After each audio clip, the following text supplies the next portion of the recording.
How's everyone? Happy holidays. Thank you, Nancy. My name is Donna Lucas, and I am delighted to welcome you all here to She Shares.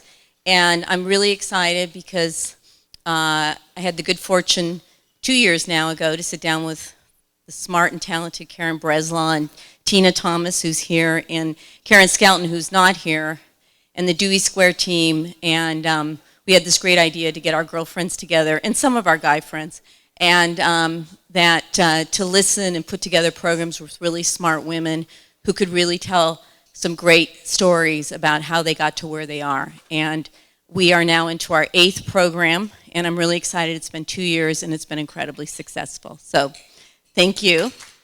And we're really excited because one of the great things about turning 50, I realize, is then you do know a lot of really smart people, and your friends are like at the top of everything. So we haven't had too much of a tough time recruiting really great speakers here. So thank you for being here. I do want to push one plug, and Karen will talk a little bit about our new partnership with the California Center, but we are a 501c3. That does not mean we don't need support. We need a lot of support. And we've been able to do this with very little money. Just your ticket pays for the cost of the amazing hors d'oeuvres and wine and food when we do a lunch. But what we really want to do is build this out to a great, I would say mentor program, but I think the word is mentor instead of mentor, and really be able to bring more and more young women into this and really get them engaged to the program. So thank you for being here. I am incredibly excited tonight because one of my favorite people, I'll cry now. She's my best friend, the qualifier, Matina Kolokotronis. We are really lucky to get her. And I'm sure many of you have followed the ups and downs of the Kings here in Sacramento.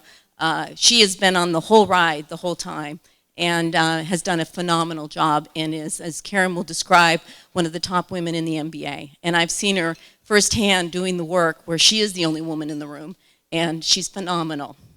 No, I'm not crying, I'm just nervous. But I will say one other thing.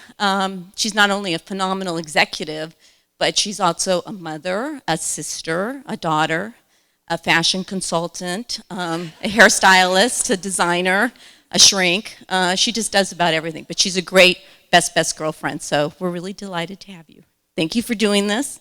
And an equally phenomenal woman, Karen Breslaw. I'm going to turn this over to her. She's amazing, and she does a great job on this, so enjoy the next 3 hours. No, I'm kidding, 20 minutes. Thank you. Yeah, come on. Let's see. I want to thank, as always, our incredible sponsors, Donna Lucas, our founding sponsors, Karen Skelton and Tina Thomas, who had the vision and the support. They supported us when we were just an idea, and we appreciate that. We have our media sponsors, KCRA and Comstocks Magazine. We also want to welcome the Sacramento Kings as a new sponsor. And a special thank you to the California Museum for this beautiful, beautiful space. So a lot has happened since we last met, and as Donna mentioned, we're delighted to announce that we have partnered with the California Center for Civic Participation to become an official nonprofit organization. If you're thinking about becoming a sponsor, and this is a strong hint, your donation is now tax deductible. And you have the benefit of, being part of a great organization that's dedicated to helping mentor young women in this community.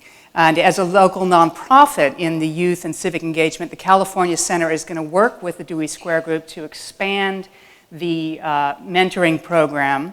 And recruitment, just so you know, for the 2014 season is underway. So if you would like to mentor, or if you would like to be mentored, let us know. And speaking of mentees, and mentors, I want to introduce tonight's mentors and their guests. First of all, and what I'm going to ask you to do is just stand, and then we'll all applaud at the end, okay? So first of all, Megan Douglas, who is an intern at KCRA, is mentored by Melissa Miller, who's advertising and promotions manager for the Sacramento Kings. We have Jennifer Frierson, UC Davis Law School student, who's mentored by Naomi Lee, producer at KCRA3 News. We have Leanna Henderson, a first-year law student at UC Davis also, and she's mentored by Nicole Saluri, who is the chief counsel of the California State Lottery. And we have Taylor Nielsen from UC Davis, who is mentored by Michelle Steeb, who's CEO of St. John's Shelter for Women. So welcome to everybody. Thank you for being part of the program.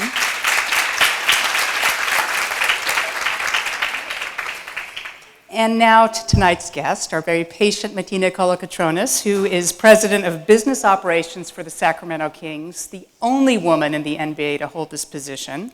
Matina also holds undergraduate degrees in English and literature, excuse me, from Loyola University, and a law degree from McGeorge Law School, where she's also taught sports law. And we had a fascinating conversation with our mentees about how to get into this line of business. But Matina, I want to start asking you, was this career, if you look back at your childhood and your family, was it in any way preordained that you would end up here?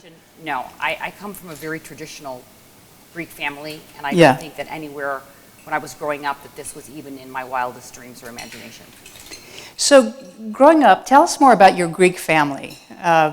You were born in Chicago. I was born in Chicago to an incredibly traditional Greek family. My father was one of 10. He was the youngest. He was a grammar school graduate and came to America. My mom finished high school. They got married. It was everything we did was Greek. I went to Greek school. I went to Greek grammar school. I went to Greek church. So it was a very traditional family where the men got up every morning and went to work and the women stayed home. They cooked, they cleaned, and that's pretty much what I knew as a role model. So really growing up in grammar school especially, I didn't know women who worked. So I just thought, my path would be to eventually just, grow up, find a great husband, and sort of settle down. Which you did. Which I did. I did find a great Greek husband in the process. So you told me once that you didn't laugh so hard when you watched My Big Fat Greek Wedding, which I recently watched on a plane in preparation for our conversation. But how similar, I don't know if people remember the movie, but it is an absolutely hysterical, for those of us who are not Greek, look at Greekness and the intensity of a loving ethnic family with a very patriarchal structure.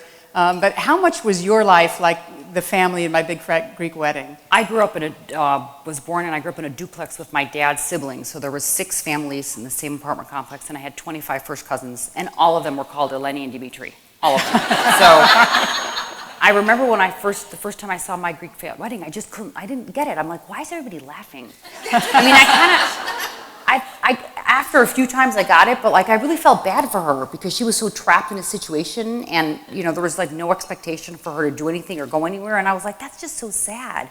And it's an amazing culture and tradition to be part of, but it's what you're part of, so it's what you do. But I was very lucky because my father, at some point in life, decided that he needed to educate his daughters. So there was 4 girls in the family, and my father thought, you know what, I'm not going to have a son, so let's give these girls an education, which was wonderful. And what caused him to, was it because he didn't have a son? It was like, okay, then I'm going to have 4 of the most educated daughters? Or what caused the change of heart? I think when he first came to Greece, I think like most Greeks, they're just very stuck in the old country. And then they come here and they get assimilated into the culture and you grow. And my father realized the benefit of education. And I remember, my sister Jamie is here. There was 3 girls in my family, and I was in 8th grade when my mom was pregnant with my sister. And I remember my dad's sisters, especially in Greece, were praying for a boy. And I was praying for a girl because I was like, life's going to change a lot around here if there's a guy in the house. And my dad called her James her whole life.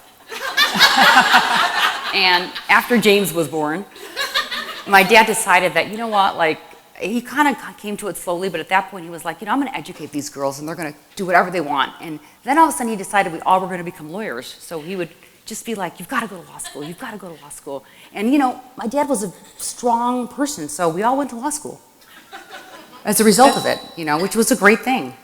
And where did that come from? Now, he ran a restaurant. He ran a restaurant, but he got very involved in Chicago politics. Okay. And as a result of that, he met a lot of lawyers, and he realized that they were very powerful, influential people, and he just came, decided, you know what, I want to give these girls an opportunity. So you go off to law school, and what did you think you were going to do with your law career? I thought I was going to find a great husband. So I thought that, I'd also be well-versed in education, like conversations at dinners. I didn't really know. I got married really young. Mm-hmm. I've known my husband since I was 12. It was not an arranged marriage, even though maybe it was. And I was very fortunate. I married into a wonderful family in Sacramento, the Sacapoulises. And the most interesting thing about that was I left my family and I was like, you know what?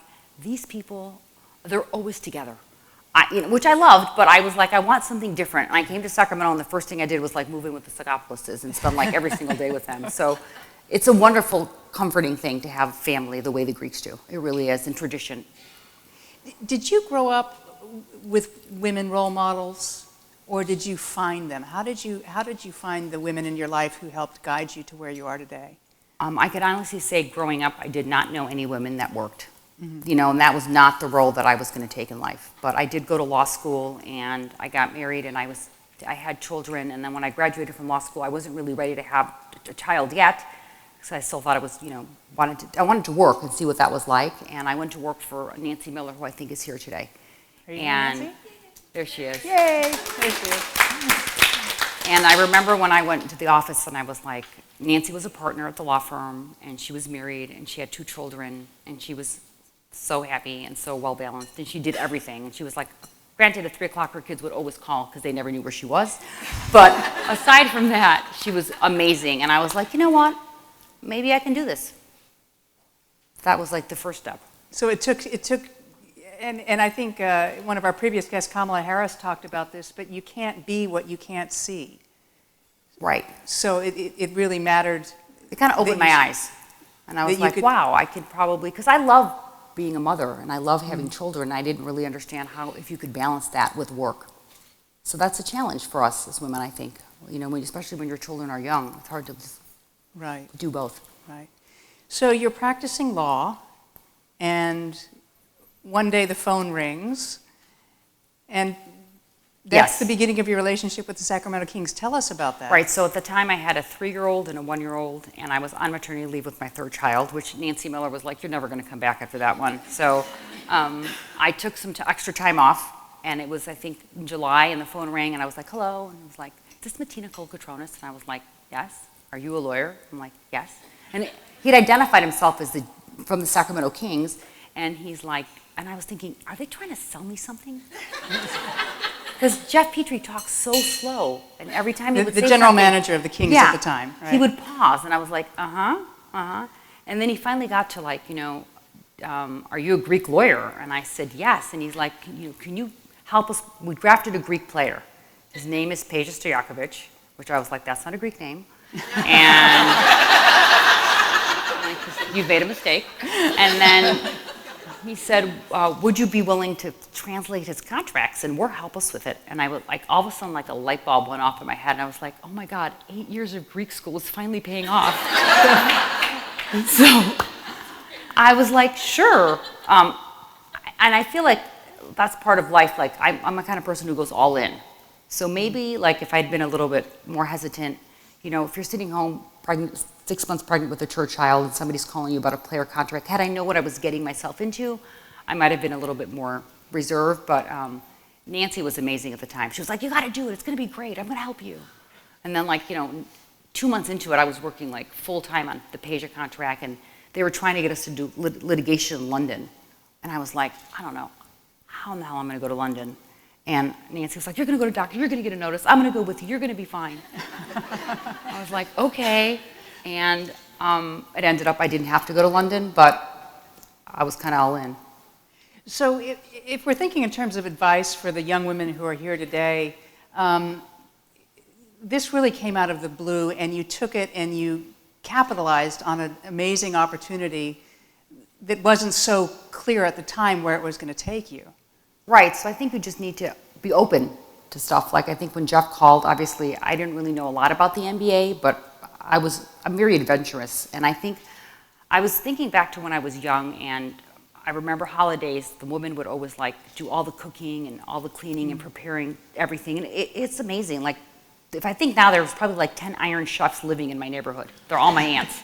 And I didn't have a lot of appreciation for it because like after dinner, like the women's job was to like do the dishes. And the men, like they always went into this room and they like smoked and drank and played cards. And I always wanted to be in that room. Because I was like, what's going on in there? And now I think, they probably were like, I don't know what the hell, they're probably talking about TV or something. But it was so fascinating to me, you know, because I was curious. Like, so I think my curiosity has gotten me in some trouble, but it's also been really good for me. And did you grow up in a sports crazy house? Were you a basketball fan? Did you know much about the NBA? Not really. I mean, I'm from Chicago, so Michael Jordan played. So obviously, you know, which I actually had the opportunity to meet when I first became president of the NBA, which was pretty, you know, president of the Sacramento Kings, which was pretty incredible for me personally because I went to a meeting and had to do NBA 101, and he bought the team at the same time, so he did NBA 101, and I was like, wow. And then he came into this meeting, and the small market team sit together, and he came right up to me, and he's like, hello, I'm Michael Jordan. Oh, really? And I was like, I don't live on the moon. I know who you are. And then he sat down next to me, and I was like, oh my God, Michael Jordan is sitting next to me. I was like so in awe. So, you know, incredible experiences. What did he teach you about the NBA? You know, he taught me that he didn't really know a lot about the business of the NBA. Okay. So that made me feel really good. However, he is an icon and a legend, so, you know, just sitting next to him in his presence was amazing. Yeah. You work really in one of the last bastions of maleness, and I'm just curious, as a woman in the NBA, what have you found the culture to be like? Well, I think, first of all, the NBA does a wonderful job of hiring women. And I think USA Today every year does a ranking of the leagues, and the NBA is always ranked highest. So David Stern and his team has done a phenomenal job of women and mentoring them and bringing them up in the ranks. Grant, it is also, there are a lot of men in the room, but I think if you were to go to a class right now, a first grade class, and say to the students, like, how many of you want to be an MBA executive? I don't think a lot of the girls would raise their hands. I bet you all the boys would. Yeah. I mean, if you said, how many want to be a princess, all the little girls would raise their hands. I don't really know what a princess does, but, you know, it's our culture. So I think that's part of it. I think if you have that dream, there are opportunities. Have you bumped into expectations or low expectations or preconceptions that you couldn't handle the toughness of the business? I think in Europe, when I traveled with Jeff Petrie, Greece was hard, Turkey was difficult. Like, you know, whenever we would go into meetings, initially, because we were trying to get Hito, they would always be like, well, does she want to leave the room now? I was like, no. She's not leaving the room. But I think that made me even more aggressive. I think Jeff liked that. Right, so it was show me the money time. Yeah. Yeah. So you mentioned David Stern before, the commissioner of the NBA, who could not be here tonight in person, but did have a word to say this evening. So I just want to I'm kind of stunned. Give Taylor a moment. Hi, this is NBA Commissioner David Stern. I don't know whether people understand what she continually does for the city of Sacramento and how instrumental she was in keeping that team in the city. Her understanding of the community, her ability to speak forthrightly on issues, and her ability to express herself directly, and I'm sure that those who know her are now smiling, has been an extraordinary aid in helping me not only deal with all matters in the NBA, but particularly with the Sacramento Kings. And I'm delighted to have been asked to send this message along. Thanks for everything that you do for the NBA, the Sacramento Kings, and the Sacramento community. From the top. Wow.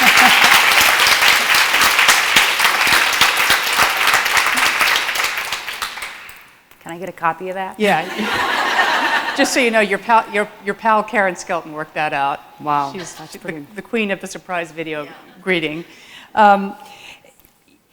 David Stern talked about the importance of the Kings to this community, and obviously the ups and downs are epic, but what is the team at this point mean to this city, to a mid-sized city, to have a Major League sports team? I think it's our identity in many ways. Like when I travel abroad and when I go places and I say Sacramento, the first things people say are the Kings. So I think that's so important. And I think also in the struggle that we were in, we were able to unite. And everybody came together. I don't really know, and do something important and valuable and show that we're a first-rate city. So I think that's an important thing. And I think it ties you to something. You feel part of it.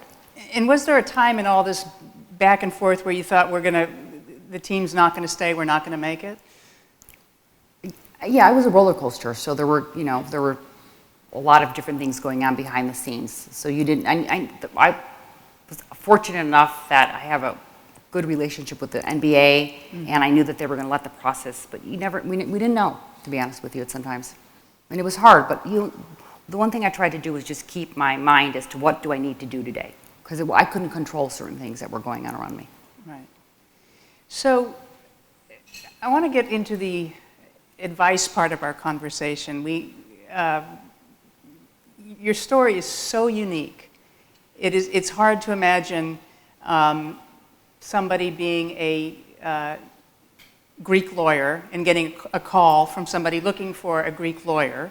I once had a job as a foreign correspondent who needed to speak German, and I spoke German, and the Berlin Wall came down. And whenever I was asked, how did you become a foreign correspondent for Newsweek, I said, well, it was a similar story. You thread the needle. So for women who are looking, maybe not for the magic bullet, but how to prepare themselves to recognize opportunity, what would you say? How do you do that? I think you shouldn't be fearless. I mean, you should just take opportunities as they come, and you should, when the door opens, you should walk in, and you shouldn't be scared. You should, I think that's the number one thing. Don't have fear. Did you learn that from anybody in your family? I think my dad was pretty fearless and, a little, just kind of took opportunities from where he came, when he was 15 years old, coming to America and building a restaurant empire and kind of educating his daughters, which was a little non-traditional thing to do at the time.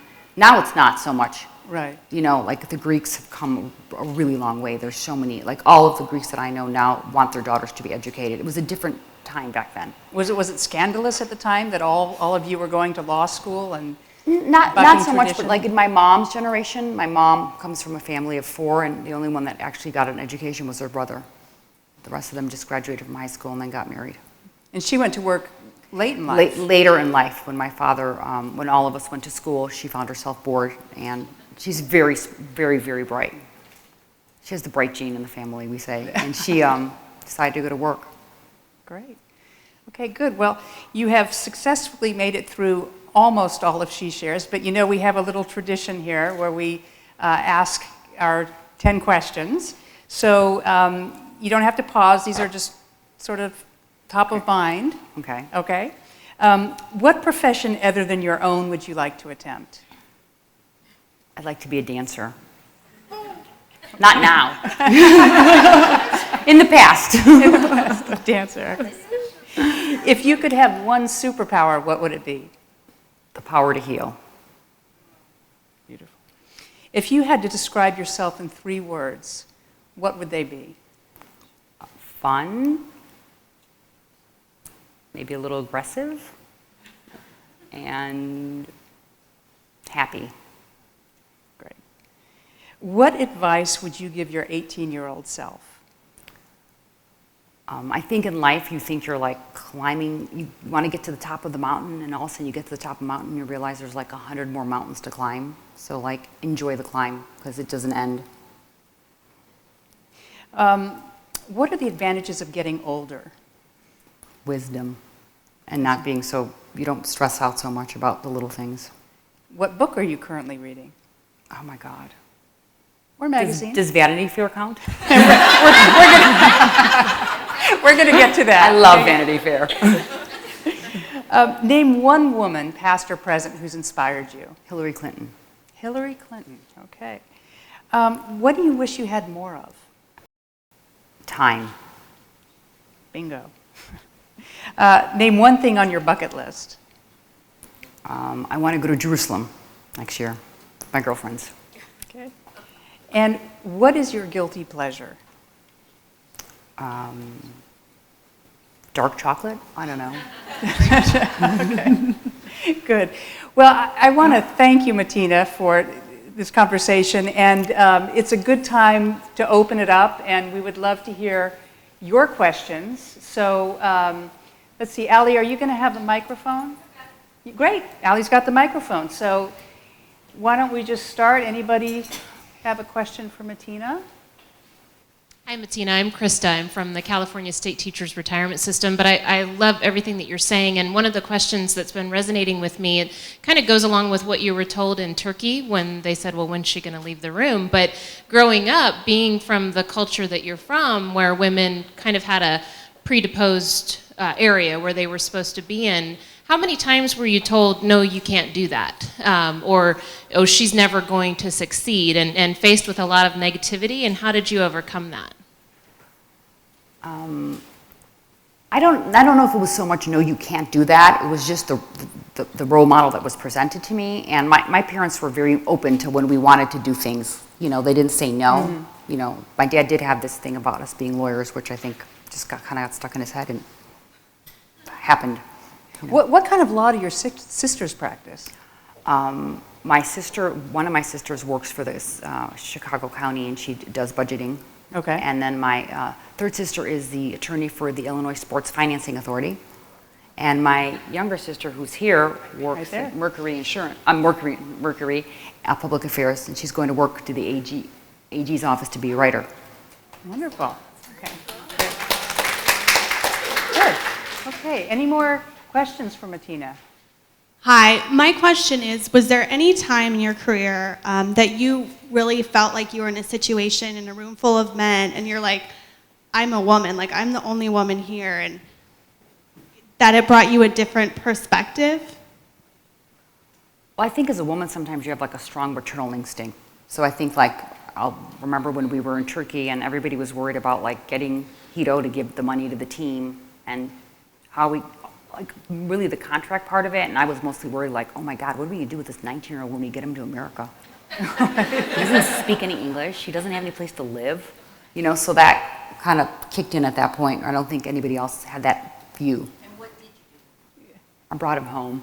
So wait, explain for those who haven't followed the saga, explain who we're talking about. So we drafted a Turkish player, Hito Turkoglu, and when we went to Europe, we realized that he didn't have enough money, like the team needed to buy a buyout, and they were expecting us to bring the money, which was not legal. So we had to go to a bank and put his contract up for collateral to pay the team, which meant that he really wasn't going to be making any money the first year. So we were in this quandary, like, what are we going to do with him? And he was just so nice and kind, and I was like, you know what, you can just come stay with me. So I remember this was a decision I made on the plane. I'm like, oh, my husband's going to have a fit. And then I thought, my kids are going to think I'm a rock star. Like, I literally came home and I'm like, look, I brought you guys from Europe. I brought you an NBA player. I brought you an NBA player. Not a puppy, but an NBA player. They loved it. That's awesome. Any other questions? Hi there. I would like to know, speaking about your husband, how the road has been with him married to such a dynamite and powerhouse spouse. Is it difficult? Does he love it? What's his take on it? He's amazing. I think that he's loves it. And, you know, all marriages have ups and downs, but he's a really strong, independent person. So it kind of puts me in my place. And you have a daughter. Yes. And what is she doing? She's at Brown University Okay. right now. She's going to college. She's a freshman. And is she interested in following in your footsteps? You know, I don't know. She talks about it. I don't want her to, like, she called me up and she's like, Mom, I'm going to go to law school. I'd been reading this article in the Bee about how the medical profession is like the place to be. So I'm very impulsive. So the phone rang and it was Marissa and she's like, Mom, or actually she was upstairs. She came and she's, Mom, I've been thinking about it and I want to be a lawyer. And I'm like, you don't want to be a lawyer, you want to be a doctor. And she's like, I can't believe I'm telling you I want to go to law school and you're telling me to be a doctor. And I'm like, okay. I thought about it. I'm like, I'm so sorry. You don't need to be a doctor. But you don't have to be a lawyer. You can be a cupcake maker. You know, do whatever you want to do, whatever makes you happy. So I don't know. We'll see. And you have 2 sons as well. Yes, I have an older son who's going to playing professional soccer in Greece, and then I have a little one who's 17-year-old.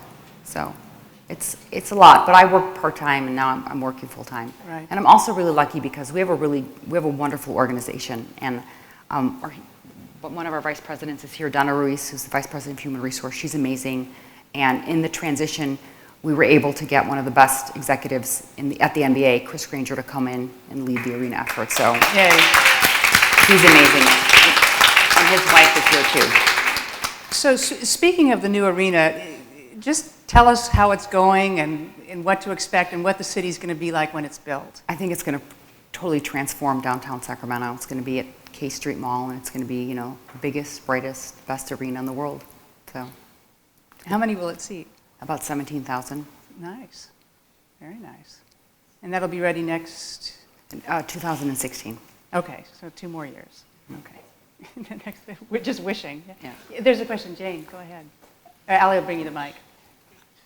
I'm wondering if you've thought about your next chapter. So if the arena is built and the team gets bigger and bigger, do you have any ambitions to go to New York with the NBA, or do you want to stay in sports? Or have you thought about your next step, or do you just keep on going? I don't want to leave Sacramento right now. I love Sacramento. It's my home. I mean, I think it's a beautiful city. I think we're going to transform downtown, and I'm just going to take it step by step after that. I don't really know. Are there any, in thinking about the new arena, I'm just curious, what is it modeled on? I know the 49ers were going to have there was this big battle over who could create, the greatest wonderland for them. Yeah. I really want to hear more about the arena and Well, Chris is actually how magic it's going to be. Chris is actually taking the lead on the arena, Yeah. and he was with the NBA, and he was the president of Teambo, which is the team marketing and business operations. So I think the last years he's been to every single arena in the state. So he's got a little bit of a flavor, and at sometimes arenas were getting a little too large, so ours is going to be a little smaller, and it's going to be, we have like a big farm to fork movement coming, so we're planning on incorporating that into the arena. So there's a lot of exciting things coming. And people will be able to walk to the Yes. games after work, so that'll be great. Let's see, any other? Yes, Becky. I'm Nancy Brodowski, and a very long-time friend of yours. What? Yes. Well, I've known her forever, since I've been here, and she's been here 27 years. What motivates you? What is the thing that really makes you be who you are, that we're very proud of? But what is it inside of you that motivates you? I don't know. I think I just get bored easily. So I just want to do something all the time. Or I always tell my girlfriends, I'm just going to take a break, and then I'm doing something. So I Like don't what? know how to sit still, Uh-huh. So I'm I'll call Donna. I'm like, we're going to run a marathon. So we run a marathon, or we're going to hike a mountain, or I just can't. I don't know. I can't seem to just sit. Served you well. Yeah. Yeah. And there was one question back there. Go ahead.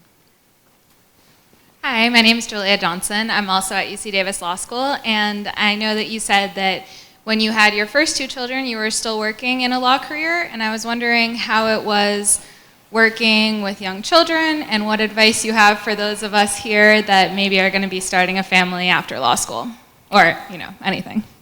I can't see you, but I'd like you to give your resume to Nancy Miller. I think it's really hard because there is a culture in law firms where you're required to bill X amount of hours, and Nancy didn't have that. When I had my children, she was like, okay, you can bill 80 hours a month, which is very doable. Mm-hmm. Where, it's difficult. I remember when Ann Gus Brown was our guest, she talked about just the fierce culture in law firms that drives so many women from the business. What has to change for women to make more progress in the legal field? I think they have to change the structure of the way they bill. I mean, it's relentless, and it's just a grind, and they have the partners, when the associates come in, there's just it's just unbelievable amount of hours and work that needs to be done. So when you had when your kids were young, Nancy gave you 80 hours a month, and you were able to Balance. I was able to go to yeah. work, 3-4 days a week and, work on certain projects and, allowed to grow slowly. It wasn't that like being thrown into the fire. Because you have to go home, you have children, you've got to get dinner, you've got to change, there's so much going on. And my husband was the provider, so mine was like a secondary job at the time. Right, so that balance, I mean, it's elusive, it plagues us all, I think, in terms of, how to create a life with work, with family. It's something I don't know if anybody in this room has cracked the code yet. It's really hard. I worked part-time, and then when I became president of business operations, I had to go to work full-time. And I think my youngest son was in 7th grade. It was really hard I think it was harder for him. My older son was almost in high school. Your kids get older, they start driving, then you never see them, right? Right. So I think that it was tough for me. And I remember when I went to my first MBA meeting, it was just like such an amazing experience to be in the room with like Michael Jordan and David Stern and all these amazing people. And I was like, God, I'm such a rock star. And then I get in the car and my daughter calls me and she's like, you took the canned goods. What canned goods? And she's like, you left for New York and you took the canned goods that are supposed to be at my school. Where are they? And I'm like, oh my God, they're at the airport in a car. And she was not happy. She's like, I'm not going to get credit and I'm not going to, and I was like, oh my God. And was Michael Jordan taking calls from his kids? Yeah, I don't think so. And I called one of my girlfriends, lots of girlfriends, and I said, please go to Sam's Club and buy some beans and just drop them off because I'm never going to hear the end of this. Let's see, any other, over here. So speaking of work-life balance and culture, you have a whole lot of new people on your core Sacramento team right now, and you have a very ambitious goal of brand new arena that's set to, revitalize downtown Sacramento, and to do some amazing things that have never been done necessarily in the NBA, as far as really data-driven strategy and all of the technology implications with the new owner and all of this amazing stuff. Can you talk about the culture of your team right now with so many new folks, but you who've been there for 15 years, new leadership, new ownership, 2 years of just gas pedal to the floor. Can you talk about that a little bit? The new ownership is unbelievable. I mean, they're so diverse and they're so educated, and Vivek has such a vision for the team, and it's all about being global, and it's about driving technology, and it's also about being involved in the community. So he's amazing, and then Chris has been phenomenal. So he's got so much knowledge, and I think it's been a really incredible experience for me to just kind of. I wasn't really sure during the transition what was going to happen. Yeah. But it's turned out to be really great, and we have a really wonderful organization that's going to do some incredible things. I'm just really grateful to be part of it. What does it mean for you? Basketball has become such a global sport. How does that affect the Kings? Well, hopefully we'll be opening, want to have a preseason game next year overseas, but with Vivek being from India, right. Hopefully we'll be able to make a trip there. But it's it's amazing business. It's where it's growing right now. Is overseas. Yeah. And you have broadcast rights and. Well, the league handles most of the international Okay. stuff, but we use them as an avenue for international. Got it. Let's see. Anybody else? Yes. Hi, Matina. It's Kim Mueller. Hi, Kim. I'm looking forward to walking to the arena from the federal courthouse and a generally improved pedestrian experience for those of us downtown as a result of the exciting developments. But I also feel in a group of women we should ask what is likely to happen with the WNBA. Weren't there some reports that we might? There were initially, I heard when the mayor was talking about keeping the team in Sacramento, he did mention the WNBA, but to be honest with you, that conversation has gone silent at this point, and I don't really know where it stands. Okay. Yes. Hi, my name is June Coleman, and I'm with Chronic Moskovitz, Tiedemann, and Gerard, and we're very excited about walking to the arena as well. But I was wondering for the young women in the crowd, if you had one piece of advice for them, one step that would put them on the path to the greatness that you've achieved? I think you follow your dreams, you know, and be persistent. And don't let people tell you that you can't do something, because you probably can. You put your mind to it. Do you get calls from young women wanting to know, how did you do this? Or? Yes, a lot. And Yeah. I think that when I was teaching law school, after every single class, I'd have like a room full of kids all wanting to be in professional sports. So, So women are coming up the business side now. You're seeing that more and more. yeah, I think they come to this professional sport thing later in life, though, than little boys who all want to be super athletes and all want to work in the business of sports, I think. Right. So how are the women coming up? I mean, how is it changing? The NBA is obviously a very macho culture, to put it mildly, but having women on the business side and women in the operations, does it change the culture of the organization or the game? I don't know. I don't perceive that. Maybe I'm in it, so I don't see it, but I don't really feel that. Right. Okay. Yes. So along the same lines of what we were just discussing, the NBA has a reputation for being, if you don't come into work on Sunday, you might as well not come in on Monday. And have you embraced that? Have you challenged it? How have you handled that culture? Well, we work hard. I'm not going to lie, but we have a lot to do. So at some point, you're all in, and we have an arena built, we have a team to run. So you just kind of, you make. I work just as hard as the men in the organization. That's the way it is. Now, when my kids were younger, I made a decision not to work that hard, and it comes with a trade-off. You don't make as much money. You take a longer time, getting promoted. So you just have to do what's right for you. I mean, I was reading a very interesting article in the paper about men who are now staying home and supporting their women so that they can rise up the ladder a little quickly. So I guess you have to have a mix. This was the piece in the New York Times about bankers, women in finance. Yeah, I can't see my husband doing that clearly. That would never have worked. Okay, great. Any more questions? Okay. Well, then I want to thank Matina Kolokotronis for being our guest at She Shares.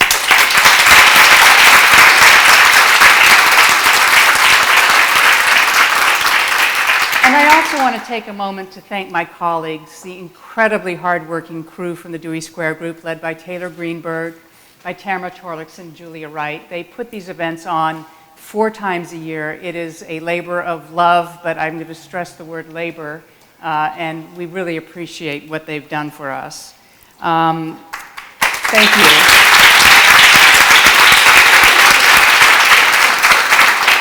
And before we go tonight, we have some really great news to share for you, and that is that our first guest of the 2014 season of She Shares will be the incomparable Maria Shriver.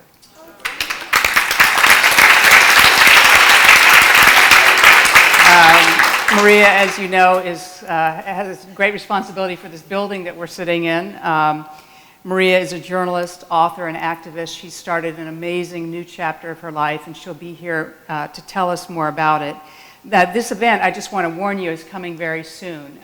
We normally operate on a quarterly schedule, but Maria will be appearing here Wednesday, January 22nd.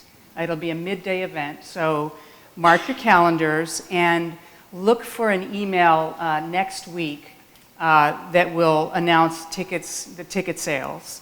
And in the meantime, just save the date. Again, it's January 22nd. So I want to thank everybody. Thanks to you, Matina, and happy holidays to everybody.